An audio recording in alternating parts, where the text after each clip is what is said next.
Hey, thanks everybody for joining us today on Live Music Nation podcast. I'm your host, Jake Gill. Today we're with Rusty Volk from the Northern Wisconsin State Fair. Rusty, thanks for being with us. You betcha. Glad to be here. Hey, Glad to Rusty, be here for you, my give us man. a little background on you. Where did you grow up? And talk about your career before the fair. Well, I've got a number of life experiences, let's put it that way. I'm actually a North Dakota native and grew up and actually farmed in North Dakota, 1,900 acres and milked 100 cows, a dairy operation, southwestern North Dakota prior to moving to the state of Wisconsin in 1985, where I became a dairy distributor, and eventually, and by the year 2008, they asked me to become the director for the Northern Wisconsin State Fair. The venue we are at was actually destined to be demolished due to challenges financially. And so we generated a capital campaign to save the fairgrounds. And then they said, Rusty, get your arms around and see what we can do. So that's where we're at.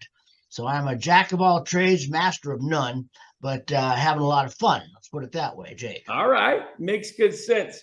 So, Rusty, if compare your state fair, not compare, but I guess describe for us when people walk on to the fairgrounds, what are some of the things that you are well known for? We are well known for number one being one of the largest fairs in northwestern Wisconsin. We kind of compare ourselves as between the Minnesota State Fair with millions of people and the Wisconsin State Fair in West Allis, which is another million people to generate. So we are the largest county fair, one of the larger county fairs in the state of Wisconsin. You know, we generate about over 100,000 people in a 5-day fair here. So it gets pretty populated in a city of 13,000 people. So it kind of makes for a very nice economic impact for our community. So Yeah. what are we known for? Mostly for dairy. We're in the heart of dairyland right here in Wisconsin. And so that's really our forte for our animal shows. To give you an idea, Jake. Yep. And the other thing we're really kind of known for is over the last 100, this is our 125th celebration this year, to give you an idea, Jake. And we've had all the major artists here throughout the years, national entertainers, you know, all throughout basically for years and years. This was the only place you could see national entertainment was at the fair. So that's kind of the way it goes. It's the old saying, you know, most of your music entertainers, they start at the fair and then they end at the fair when they get to that older era. So that's kind of where we're at. Very cool. Very cool. Rusty, for you, what was it that really brought you into the fair side and the administration side? Was there a, So what yeah, was there a purpose? Was there a calling? Was there a mission? Yeah, there really was. You know, when they asked me to manage the Northern Wisconsin State Fair, it was like I've been a farmer all my life. Once a farmer, you're always a farmer. It never gets out of your blood. And so I really wanted to get back into the agricultural community and working with the local corporate farms and the local youth to get the animals going, to build that aspect up. That coupled with the opportunity to take a venue that was about to be demolished and rebuild it for the community gives you an awesome feeling of accomplishment and of getting people together and gathering people together to make a successful venue for everything else. So it was really, I just love to see grandparents strolling around the fairgrounds with their grandkids and seeing the joy in their eyes to see that they can be together in a nice, safe, and secure venue. So that's basically what we've created here in Chippewa Falls at the Northern Wisconsin State Fair. That, coupled with the fact that Leinie Kugel's Brewery is our neighbor, that kind of helps to make a nice party venue, if you get the idea there, Jake. Yeah, I got you. So let's talk about the ag side a little bit. Farming up there has to be different than it is farming in the southern parts of the Midwest, and especially on the dairy side. Educate me for a little bit because I'm curious. Does milk production stop or does it slow down in the wintertime? Yeah. Is everything indoors? Are your cattle Yeah. just more sturdy, hardier than beef cattle down here? How does that work? Of course they're more hardy. Come on, we're in the North Wisconsin. We're all hardier up here, Jake. Yeah, you got to get with that. Being a North Dakota boy. No, dairy does not slow down here in the wintertime. Dairy's got to the corporate entity where you got thousands of head and various farms. The small farmers are really pretty well out. Your 100 and less herds are really gone. And it's Oh, hard for them to keep up with cost of production and everything else that it takes. So there's a lot of corporate farms that really are taking place right now, and dairying and specifically. You know, wages and workers, that's a huge problem for everybody throughout the agricultural community. We got a lot of grain in this area as well. So we have a lot of grain and beef. So we're really a mixture of everything. Uh, Being I mentioned, Wisconsin is the heart of the dairy land. Is when I was a dairy farmer in North Dakota, we actually got paid for production depending upon how far we lived from Eau Claire, Wisconsin, which is 15 or 10 minutes away from Chippewa Falls here. So it was always the heart of the national area for production.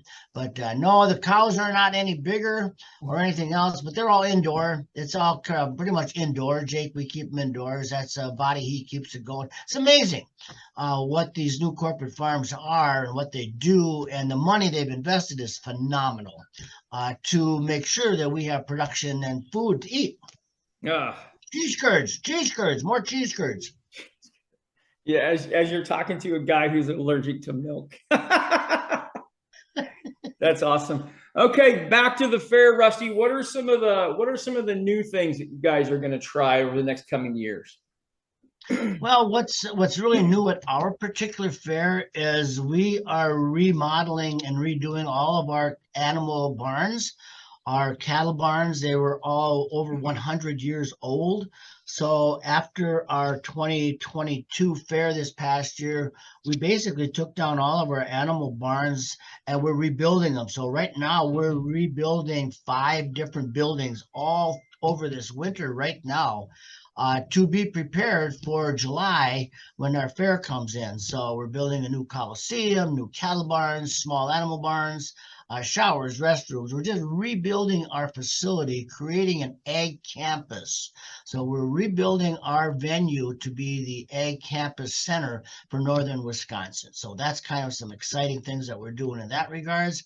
Other than that, over the past 13 or so years, we put in a permanent stage and we put in a different grandstand just to update, to bring it up. As I mentioned, they were going to bulldoze this place down because it was so old and you got to rebuild it. So I'm one of them fundraising guys that's not afraid to ask for money. So we'll accept all the donations you can give us towards this redevelopment of the fairgrounds. And it's all for the kids.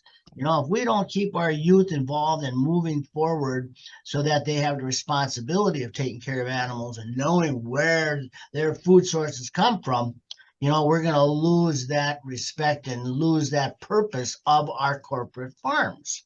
So it all works together in a unit there, Jake. Yep. Nope. Very much so. Very well said. Rusty, you've had a lot of concerts. You've seen a lot of concerts in your lifetime, anywhere in the world. Okay. What's the best concert you've ever seen, Rusty? The Eagles The Eagles. There you in go. Waterloo, Iowa in Nice. 1973. Perfect. Outdoor concert, one of the best concerts I've ever seen. It just really struck. I'm the era of also the shall we say some of the old time classics. Good old Charlie Daniels and stuff. Grateful Dead. I've only seen them about 8 times, so that era really hits me in that Yeah. regard. No, that's fantastic. Okay. So, dead or alive, you could bring one act to the Northern Wisconsin State Fair. Who would you bring, dead or alive? Alabama. Alabama. Alabama is a band I would love to bring back. They were here in 1981, and I would love to bring them back. I believe If we they can were afford at that, I think that would be an awesome show that everybody would appreciate. Yeah, I believe they were at WeFest. Gosh, 4 or 5 years ago, we played with them at Country Stampede, and I think that was the same leg of tour they were doing. So that's cool. Very good. Yeah, Rusty, yeah. so website for people to find you is nwsfa.com, correct? That's correct. That is correct. That's where we got everything out there. Huge social marketing network, stuff like that. We got an awesome lineup for this year's fair.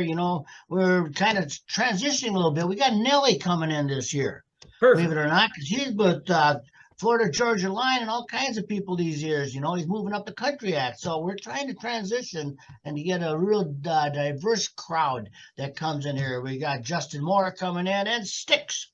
We bring Sticks in here yet to bring the old classics in here. So we have a great time. That's awesome. Thank you so much for being on with us today, Rusty. You bet, Jake. Thanks for having me. And Well, baby,